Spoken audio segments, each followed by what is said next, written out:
pause. We pause for a second or two. This is episode 169, Pausing Among Irrationality.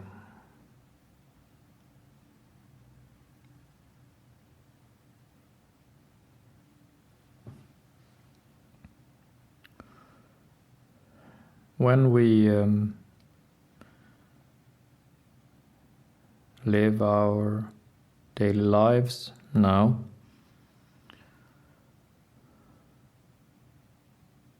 if we pause for a second or two, we will often, more and more frequently, sometimes all of the time, we will realize that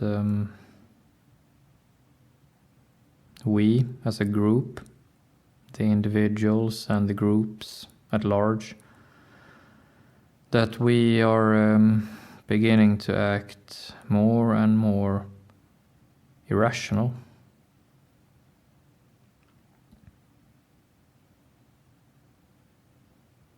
If we sit down,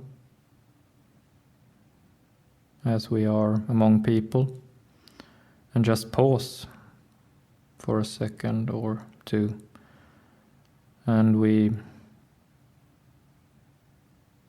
simply, leisurely observe a person or two, we will see that their behavior, their reactions and their sort of going about their day is feeling increasingly irrational. That our behavior now is feeling more and more not in our best interests.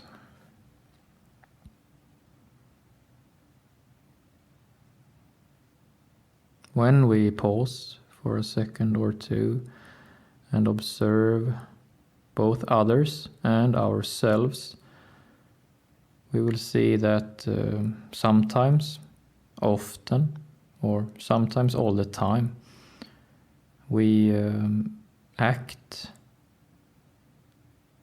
in opposite to our best interests.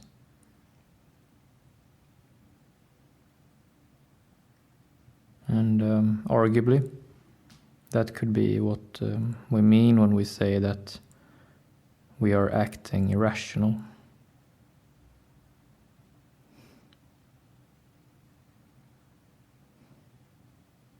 Today's episode is called Pausing Among Irrationality. And we just dedicate some time to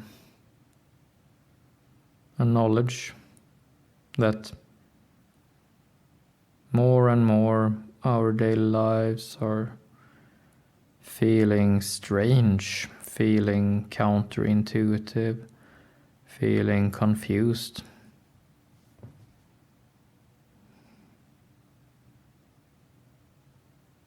And the difficulty of it.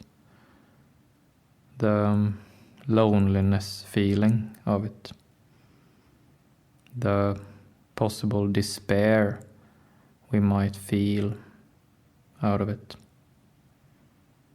that the thinking or the feeling can be that now life will just feel irrational forever. That could be one way of thinking, which is not true. This will not be here forever, but we might think so. And today we pause for a second or two and recognize that right now, at this moment, now for some time, our behavior more often than not feels irrational, feels counterintuitive, feels to go in opposite with our best interests.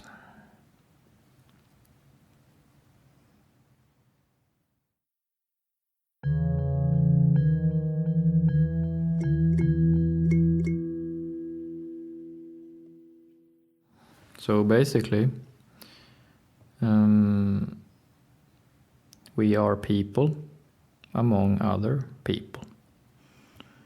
And we, to some extent or to great extent, we share the same emotional landscape. We share the same thoughts. So right now, in the news reporting, both the mainstream and the independent news reporting, there are a lot of fear. There is a lot of fear and the spreading of fear. There is talk of world war. There is talk of complete human extinction. There is talk of viruses and biolabs. There is talk of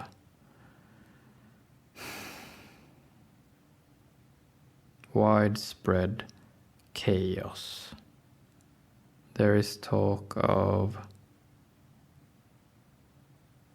institutions and governments eroding. And these are but a few examples of the sort of fear, the sort of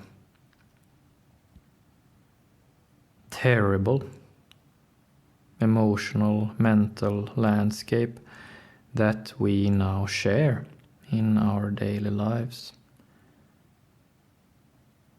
This is a terrible emotional landscape, and we have no other choice but to deal with it day after day.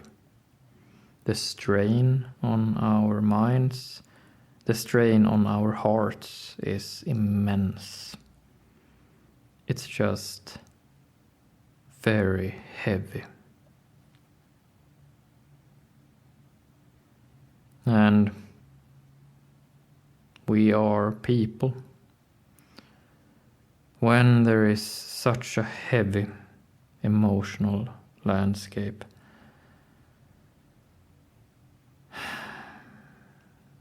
if we flip the argument, it would be strange if we would feel mostly inclined to act rationally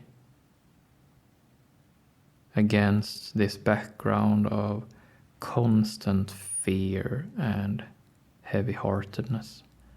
That would be strange if we would act rationally all the time, always rational, when the landscape in itself is fear and violence and war and despair.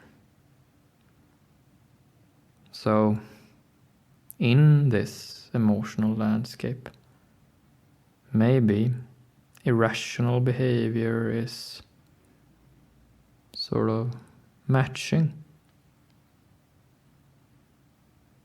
The news are strange, so we act strange. The outlook seems bleak, so we act bleak. There is some shape of proportionality in it. There is some form of symmetry in it. In some way, it actually is.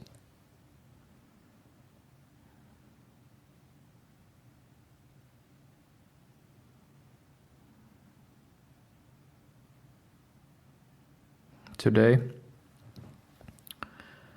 we pause for a moment and recognize and affirm ourselves that, of course, life gets quite strange when the times are so heavy-hearted. Of course, that's the case.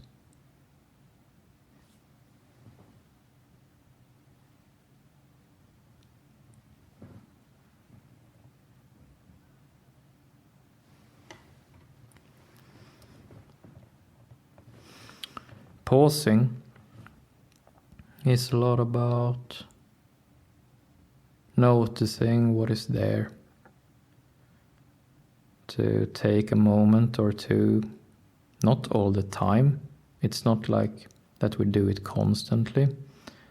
If we did, we would get paralyzed from just constantly trying to notice things, and we would get nothing done. But to pause once in a while, we just notice what is there. And we notice that, now both life and people feel strange a lot of the time. Right now people feel unwell. Right now people feel not like themselves. Right now people are under a lot of strain. And the strain is manifesting itself in so many different ways. Some people turn it inwards, others turn it outwards. Some people become more social and other people become less social. Some people become truth sayers and others become liars. But it is all strain nonetheless. It is all the same emotional, heavy-hearted landscape. It's all the same. It's all the same turbulence. It's all the same complex patterns. Very difficult to gain any sense of overview of all of this. It can feel like there is no logic to it.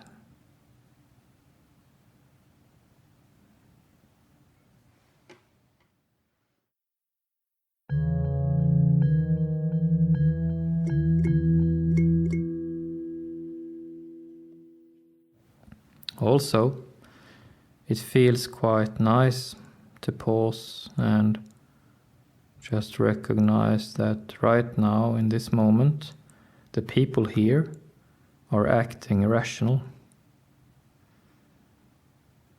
When we do so, we take a step back, and once we name irrationality as just that, irrationality, we give ourselves an opportunity to feel something else, to be something else than the irrationality. So, a lot of our job right now is to pause and name the irrationality that we come across.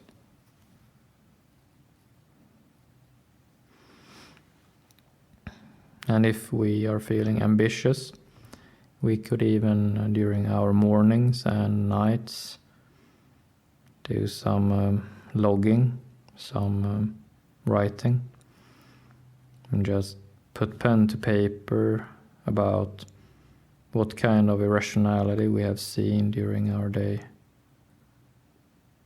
Maybe just jot down a few words about one or two of the strangest things we encountered during the day. Like that one thing, that one person, That was strange. And it felt strange to me in this way. And that is relevant to ourselves. That is relevant to us.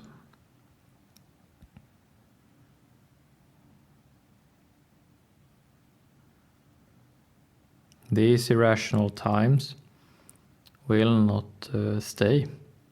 They will not go on forever, because simply people grow tired of irrationality. People grow tired of strange times. Strange times might be there for a while, but then after some time people lose their taste for strangeness, and things will get done. We do not wish for strangeness for any sustained period of time. Might stay for a while, but not any sustained period of time.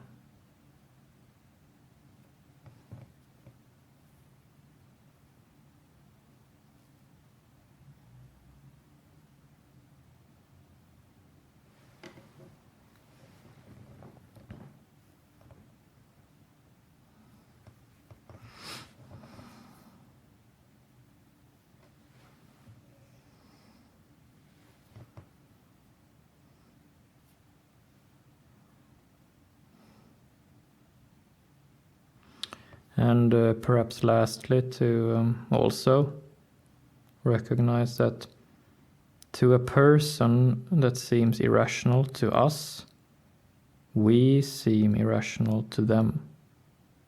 It goes both ways. So if we come across someone that we just feel, wow, that is strange, then chances are high that the feeling is mutual, that we seem equally strange to them. And that is okay. That is okay. That we just keep that in mind. We pause for a second or two and just, we are okay that we are also strange in the eyes of someone else. The feeling is mutual. That is part of this emotional, heavy-hearted landscape, that we appear strange to each other. It is just part of the times that with stress, this immense and this sustained, our communication breaks down, our sense of belonging breaks down, our sense of loneliness enters, and it can feel quite impossible to meet, to really meet, to reach through, to reach each other. It becomes like a climate or a culture of not reaching each other, a culture or a climate of loneliness. And we are in it right now. We pause and recognize that the feeling right now is loneliness. The feeling right now is never-ending loneliness.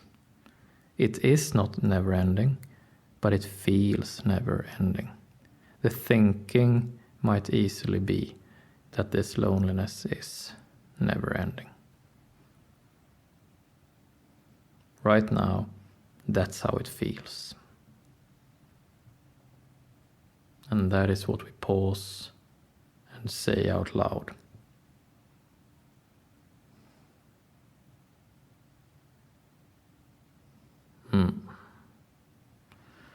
That's it for today. Thank you.